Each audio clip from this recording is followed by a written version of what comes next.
Okay, everyone, welcome back to another episode of Bandofla. I'm your host, Febzi Hussein. So I guess the obvious place to start is the shit show that's going on, also known as the Conservative Circus, which is still in town. It's been in town for several weeks now, and unfortunately, it isn't a laughing matter though for many people who are really struggling to deal with the disastrous decisions and leadership that we are seeing by this current UK government.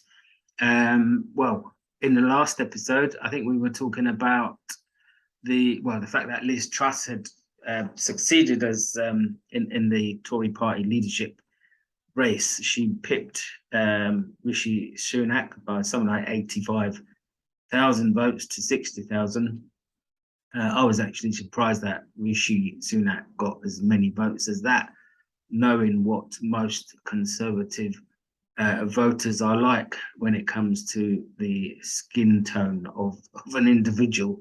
You know the point I'm making. So fast forward 45 days, 45 days, that's all. And she's actually resigned. Quite incredible. In that short space of time, we have seen the economy get absolutely tanked. The pound fell to its lowest value against the euro and the dollar. I think there's been a little bit of a recovery, but that's really only because the Bank of England stepped in with that massive purchasing of gilts or bonds, whatever they're called. And in that time under her leadership, her Chancellor of the Exchequer, Kwasi Kwarteng, resigned or was sacked. And we know that they tried to reverse or cut the top rate of income tax from 45% to 40%. He did announce that in the mini budget. And at the same time, they weren't going to budge on reinstating the universal credit uplift of just £20 a week, which would make a lot of difference to a lot of people. So on top of that, Suella Braverman also tendered her resignation, the Home Secretary.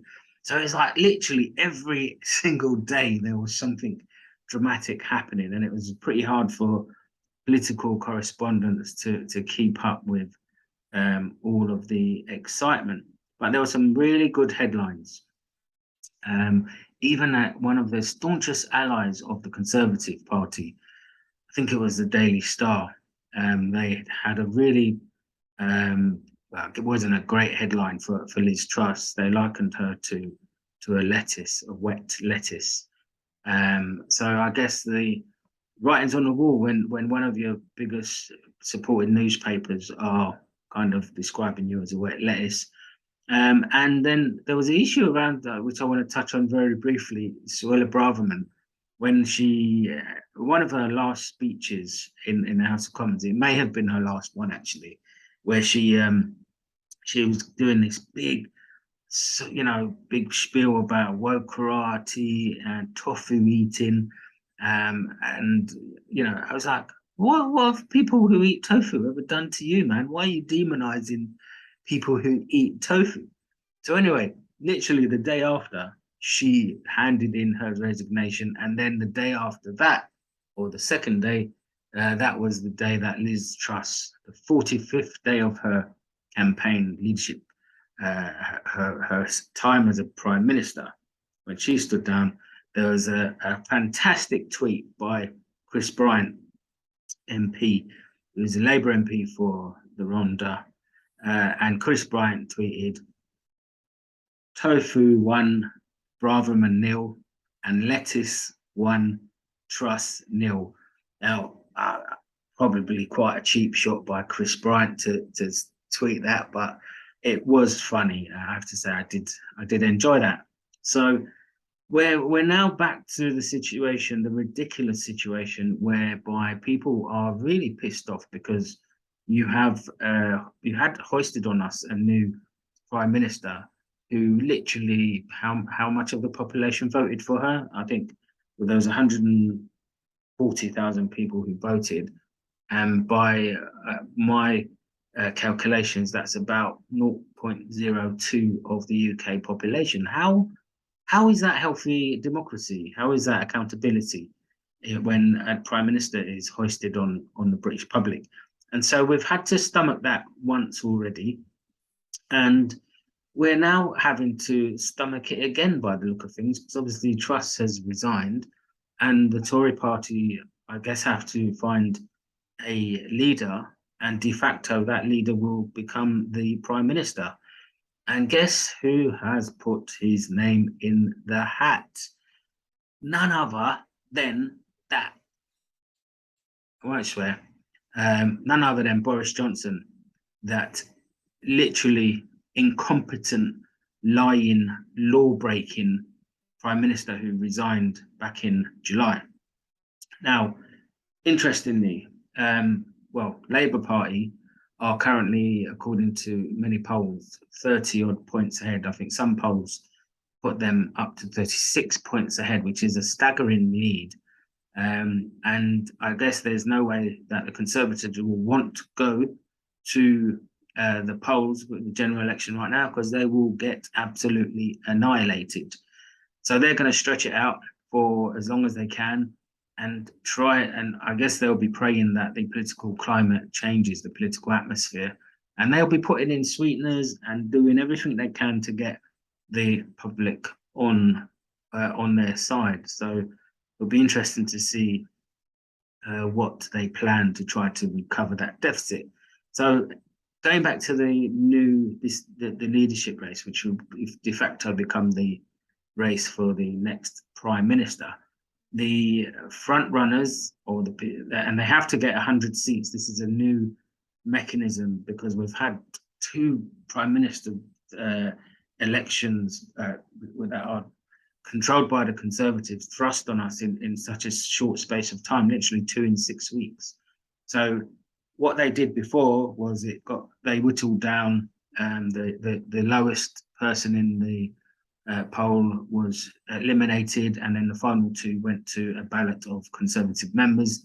What they're doing this time is that they've given until midday tomorrow. Tomorrow will be Monday, the 24th of October, and they have to get at least 100 nominations to stand. Now, from the figures that I've seen, Rishi Sunak has stormed into a big lead. He's already at 100, and Boris and Penny Mordaunt, who are the other two people who have indicated an interest in standing in the race, are struggling at the moment.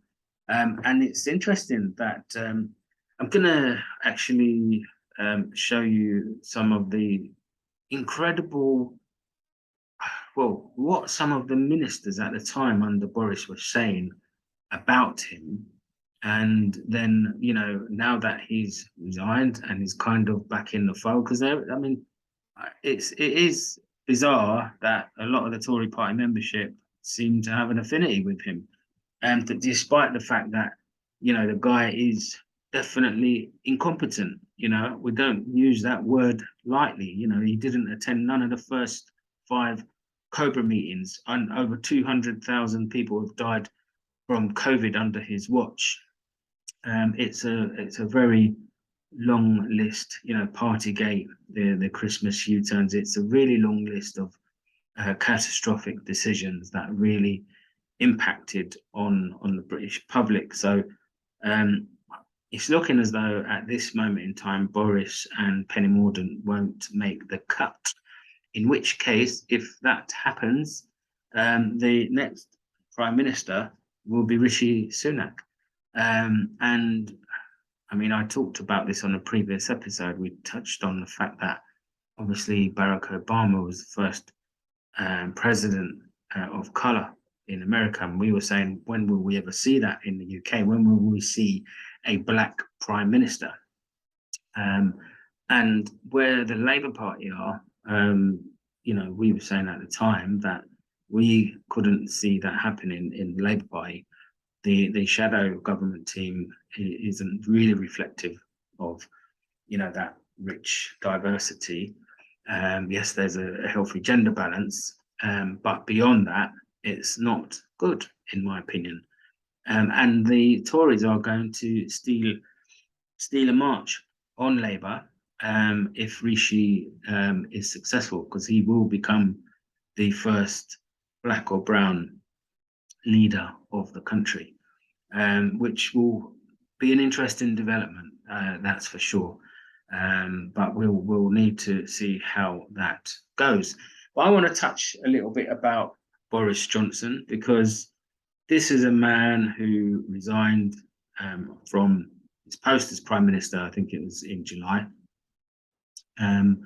Literally just over 100 days passed since his resignation.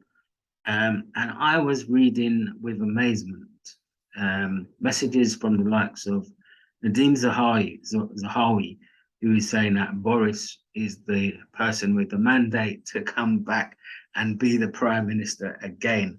This is the same man who wrote a letter of no confidence saying it's time for you to go.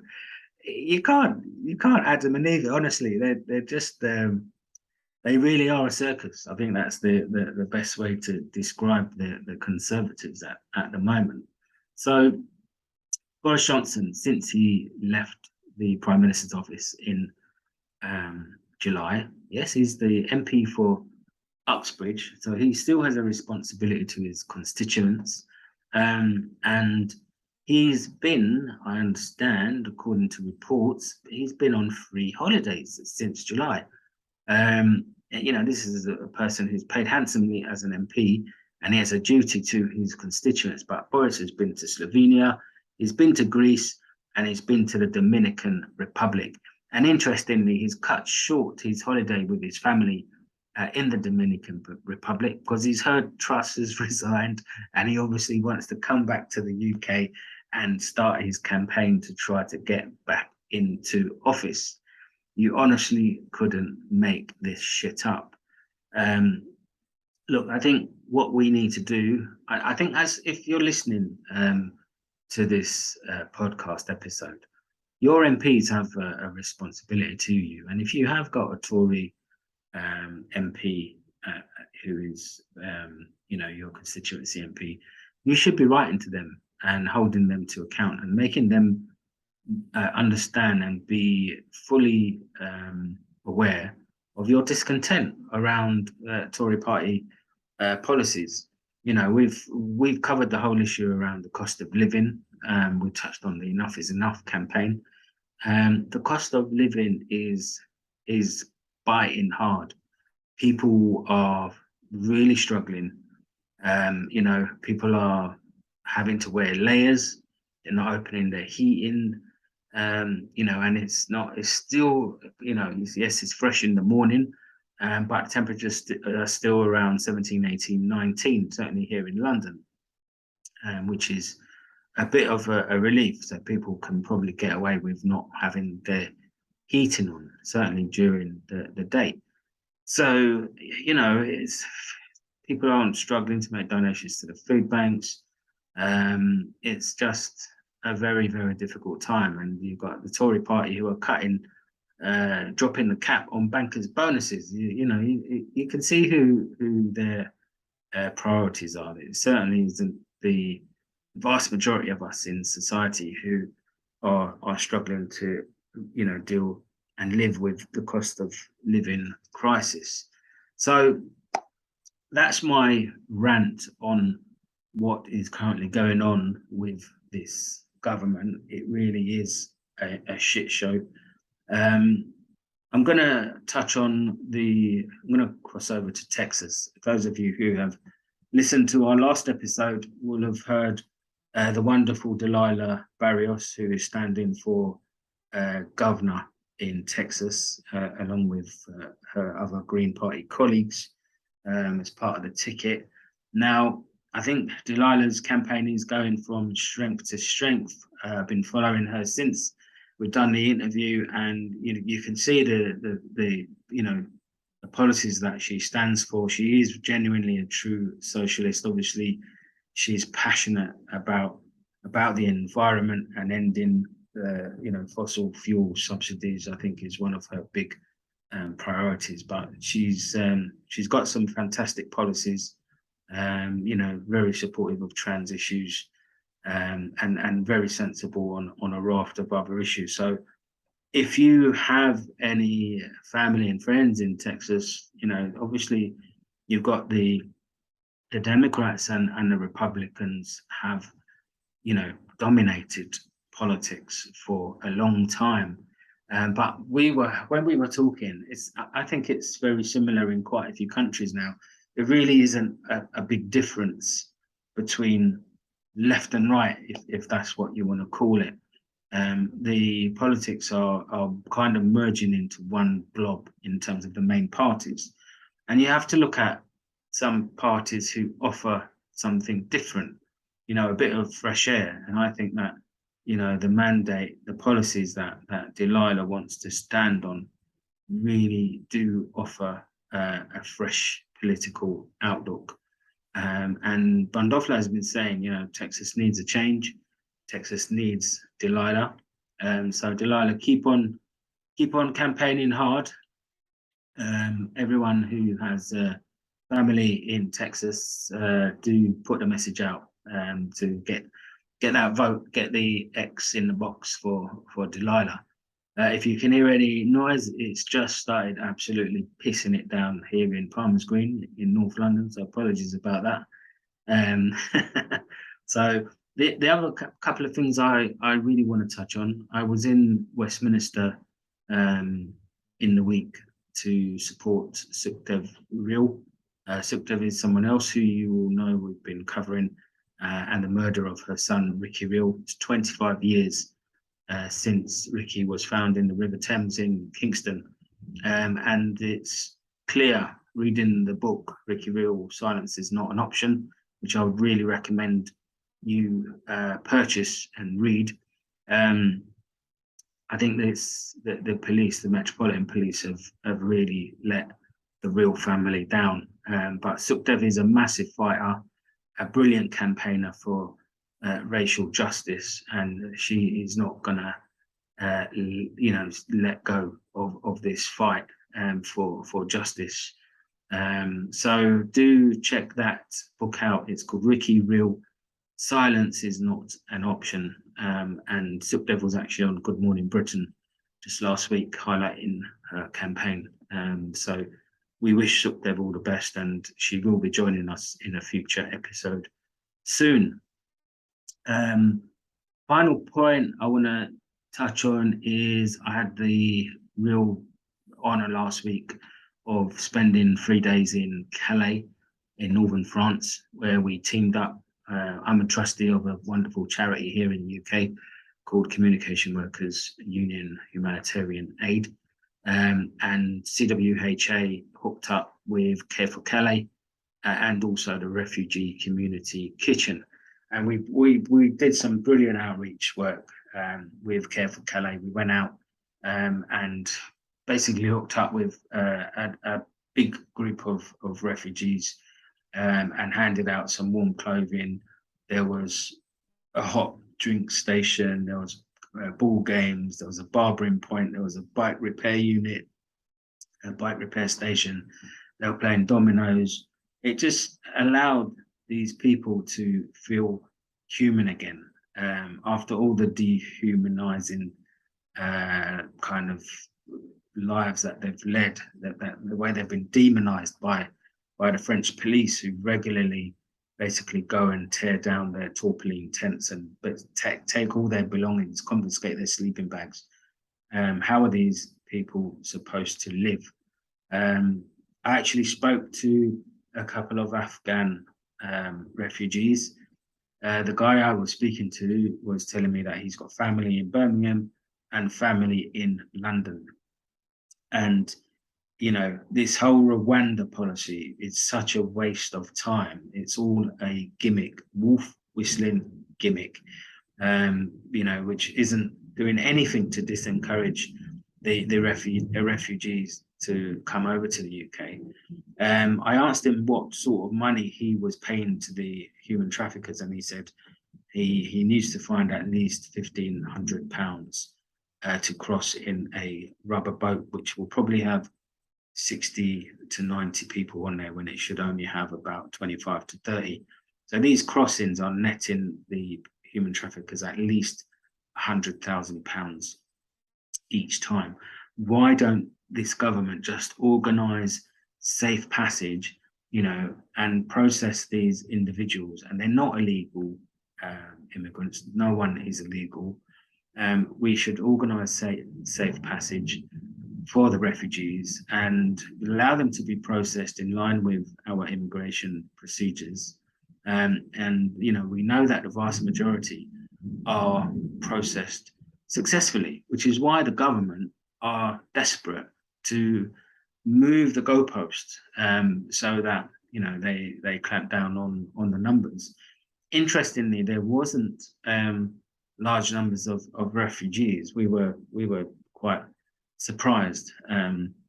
It's certainly manageable numbers, and these are people who have skills, who would be able to work here and give to our economy, pay their taxes, which would all go towards funding of services. So I honestly, it's a win-win as far as Bandofla is concerned. So, but the Rwanda policy legal cases are still ongoing. I think we're waiting for the High Court to deliver its verdict on the latest hearing. Interestingly, just a couple of days ago, the airline that had been awarded the contract by the government, they announced that they were no longer willing to be part of the arrangement to fly refugees, asylum seekers to Rwanda. They obviously have had a huge amount of pressure applied on them, so they've now backtracked, which is great news. And it goes to show, we've said it all along, this whole Rwanda policy is just a horrible policy, and it should be confined to the political dustbin, which is where it belongs. So I told you this one is going to be a short episode. I hope you've enjoyed the update on a couple of the bits and pieces that we've done. Interesting snippet for you. Arsenal Football Club remained unbeaten throughout the whole time Liz Truss was Prime Minister. I know it was only 45 days. But anyway, you've been listening to Bandofla. Thank you for clicking on our podcast. You can follow us on Twitter. Our handle is @_, at _Bandofla. That's BANDOFLA. You can also email us at podcastbandofla@gmail.com. Smash a like. We're also on YouTube, plenty of footage, material content there as well. You all please look after yourself, keep safe until the next time. Love and peace, everyone. Take care.